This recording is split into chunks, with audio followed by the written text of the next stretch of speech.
He betrayed the badge and everything it stood for. It's not how they're trained. It's not following the rules. This is not an anti-police prosecution. It's a pro-police prosecution. You saw the photo. You saw the body language. You can learn a lot about someone by looking at their body language. The defendant facing down that crowd. They were pointing cameras at him, recording him, telling him what to do, challenging his authority, his ego, his pride. Not the kind of pride that makes you do better, be better.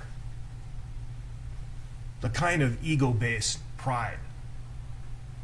But the defendant was not going to be told what to do. He was not going to let these bystanders tell him what to do. He was going to do what he wanted, how he wanted, for as long as he wanted. And there was nothing they could do about it because he had the authority. He had the power of the badge and the other officers. And the bystanders were powerless. They were powerless to do a thing. The defendant, he chose pride over policing. Make no mistake, this is not a prosecution of the police. It is a prosecution of the defendant.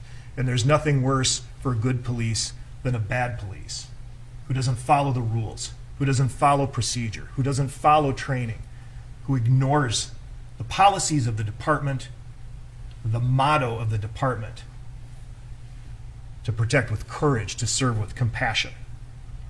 He didn't follow training, those hundreds of hours of training that he had. He did not follow the department's use of force rules. He did not perform CPR. He knew better. He just didn't do better. You heard the trainer, Lieutenant Mercil. We don't train this. This is not who we are. What the defendant did was not policing. What the defendant did was an assault.